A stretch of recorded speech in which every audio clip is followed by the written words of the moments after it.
2005ला स्वर्गीय मुंडे साहेबांच्या नेतृत्वाखाली जवाहर एज्युकेशन सोसायटीची 9 वर्षानंतर त्यावेळेस 2005ची जी निवडणूक झाली, 2005च्या नंतर त्यात 2009ची जी निवडणूक झाली त्याच्यानंतरची 2009-10च्या नंतर स्वर्गीय मुंडे साहेबांचा निधन झाल्याच्या नंतर जवाहर एज्युकेशन सोसायटीची सर्व सभासदांमधून सामान्य सभासदांमधून आजपर्यंत गेली 12 ते 13 वर्ष झालं एकही निवडणूक झाली नव्हती।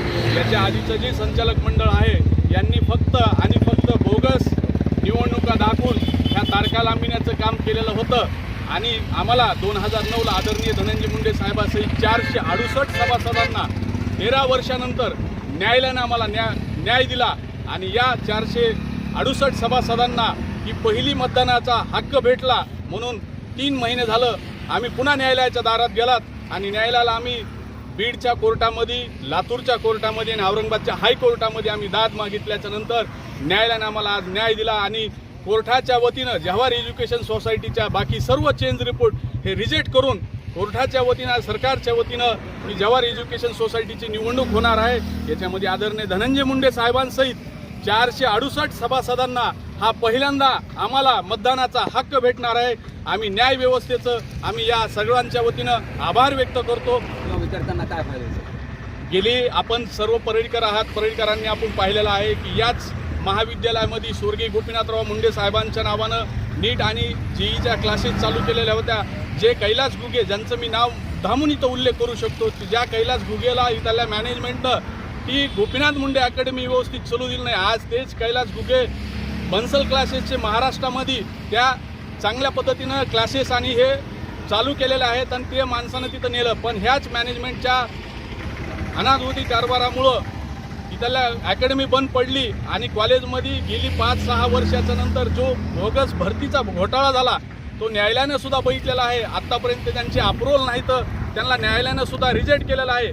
शिक्षक भरतीमध्ये घोटाळा, नीट आणि क्लासेसमध्ये घोटाळा, हा फक्त त्यांचा एकच धंदा होता की फक्त चेंज रिपोर्ट दाखल करायचे आणि डुप्लिकेट भरतीच्या मागून जो घोटाळा केलेला आहे, अमाप पैसा कमवलेला आहे, त्या पैशाच्या माध्यमातून फक्त ही निवडणूक लांबवायची।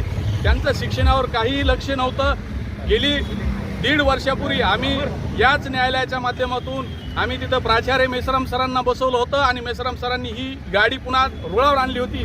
परळी पॅटर्न धनंजय मुंडे साहेबांच्या माध्यमातून आम्ही या वैद्यनाथ महाविद्यालयामधून परळी पॅटर्न निर्माण करण्यासाठी पूर्ण प्रयत्न करू आणि साहेब नक्की मला असं वाटतंय की महाराष्ट्रामध्ये परळी पॅटर्न या येणाऱ्या उद्याच्या विजयाबरोबर आणि घोडी उभारते हे मला विश्वास आहे।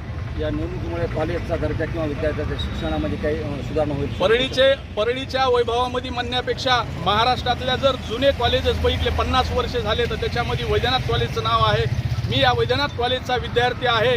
याच वैद्यनाथ कॉलेजमधून आपण जुने परळीकर जर बघितले जे मोठे IAS IPS झाले हे सगळे वैद्यनाथ कॉलेजचे विद्यार्थी होते। एवढा मोठा स्टाफ आपल्याकडे होता ज्यांचे MPSCचे पुस्तकं सुद्धा होत होती।